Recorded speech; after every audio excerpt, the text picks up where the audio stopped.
Hello everyone, আসসালামু আলাইকুম। সবাইকে স্বাগত জানাচ্ছি আজকের এই ভিডিওতে।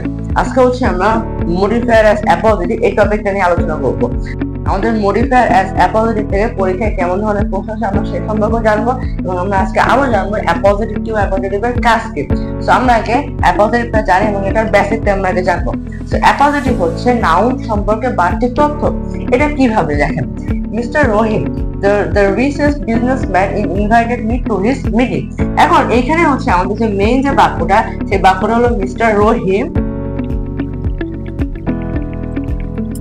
এখানে হচ্ছে আমাদের যে মেইন বাক্যটা সেটা হলো mister Rahim invited me to his meeting. অর্থাৎ এখানে যে কমা আছে, এই কমার ভিতরটুকু ব্যতীত এই নাউন প্লাস বাকি অংশটা মিলে আমাদের মেইন সেন্টেন্স।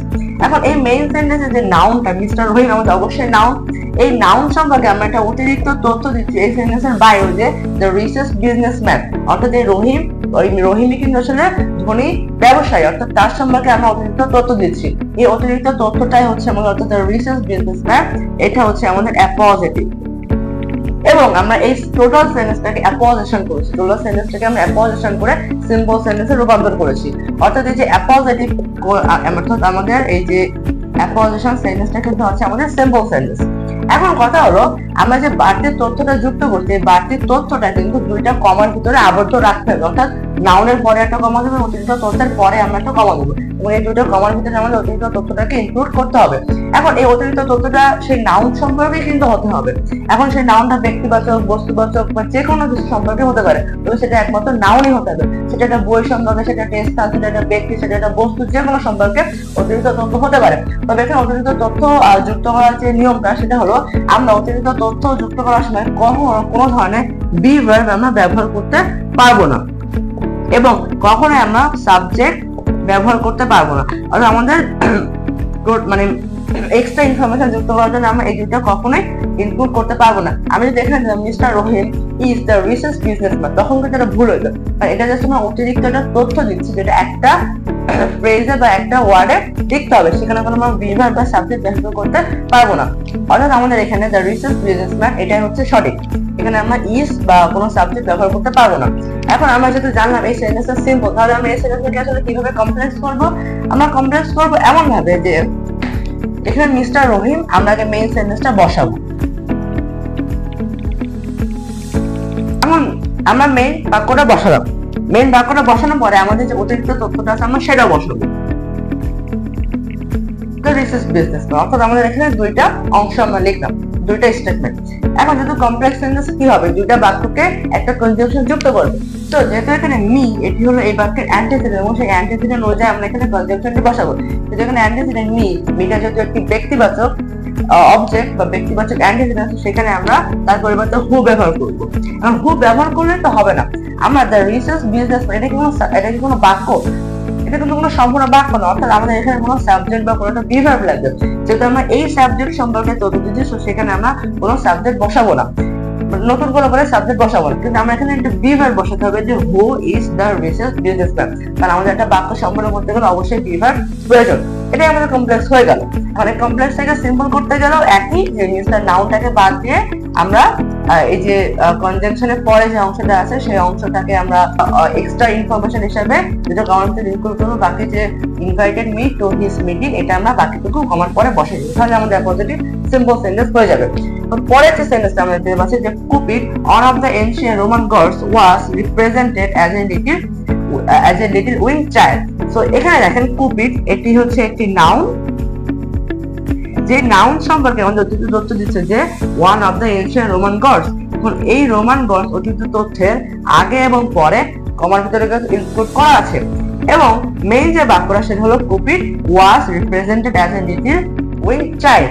এবং এই টোটাল বাক্যটা, অর্থাৎ এই টোটাল যে নাউনটা, এই যে নাউন সম্পর্কে কিন্তু আমাদের তথ্য দিচ্ছে যে one of the ancient Roman gods. অর্থাৎ এই যে one of the ancient Roman gods, এটি হচ্ছে আমাদের অ্যাপোজিটিভ, এবং টোটাল সেন্টেন্সকে আমরা অ্যাপোজিশন করেছি অ্যাপোজিটিভের মাধ্যমে।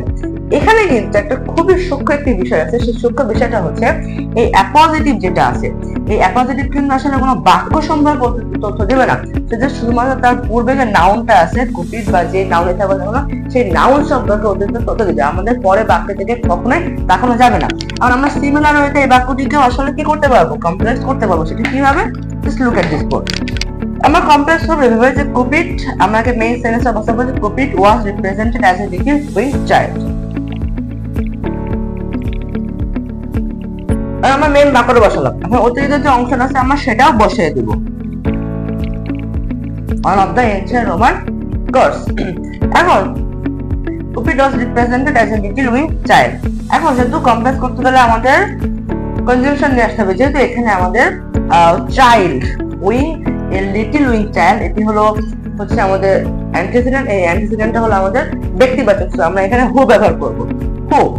আর যেহেতু আমাদের এক্সট্রা অংশটা কোনো ক্লজ বা কোনো সম্পূর্ণ সেন্টেন্স আসলে সেই সম্পূর্ণ সেন্টেন্সটাকে বানানোর জন্য আমরা এখানে অক্সিলারি ভার্ব ব্যবহার করব। এখন আমরা কেন সাবজেক্ট ব্যবহার করবো, কারণ আমরা এখানে কুপিড সম্পর্কে আসলে তথ্য দিচ্ছি, তো আমরা এক্সট্রা করে কোনো সাবজেক্ট ব্যবহার করবো না। আমরা বাক্যকে সম্পূর্ণ করার জন্য এখানে জাস্ট মাত্র আমরা একটা বি ভার্ব বসিয়ে দেবো, তাহলে আমাদের এটি কমপ্লেক্স হয়ে যাবে। এখন আমরা দেখবো মডিফায়ার অ্যাজ অ্যাপোজিট, এটা আমরা কিভাবে করব। আমরা আবারও বলে দুটো সেন্টেন্স দেখতে পাচ্ছি, যেটা হলো মডিফায়ার অ্যাজ অ্যাপোজিটিভের ব্যবহার। এটা আমি দুটো বোর্ড থেকে নিয়েছি, সেই দুটো বোর্ডের কোশ্চেন আমরা এখন সলভ করবো। নজরুল ইউজ অ্যান অ্যাপোজিট, অর্থাৎ এখানে অ্যাপোজিটিভ বসাতে হবে on the attention of everyone in his childhood. এখন দেখেন নজরুল এটা একটি নাউন, যার পরে কমা আছে এবং অ্যাপোজিটিভের পরে একটি কমা আছে, অর্থাৎ আমাদের দুটো কমা আছে, অ্যাপোজিটিভ বসাতে হবে। এখন অ্যাপোজিটিভ কিভাবে বসাবো, এই যে নজরুল, নজরুলটা আমাদের অবশ্যই একটি নাউন, এই নাউন সম্পর্কে আমরা এখানে অতিরিক্ত তথ্য দেবো। আমরা এখানে অতিরিক্ত তথ্যটা দিতে পারি বা অ্যাপোজিটিভটা হতে পারে এ ফেমাস পোয়েট। আমরা কিন্তু অ্যাপোজিটিভটা পরিচালনা খুব সহজে দেওয়ার ট্রাই করবো, অত জটিল করে আমাদের অ্যাপোজিটিভটা বসানোর কোনো প্রয়োজন না, তাহলে কিন্তু পরীক্ষায় ভুল হওয়ার সম্ভাবনা অনেক বেশি থাকে। এবং আমরা যদি সহজ করে দিই তাহলে কিন্তু আমাদের বিষয়টা বুঝতেও অনেক সুবিধা হবে।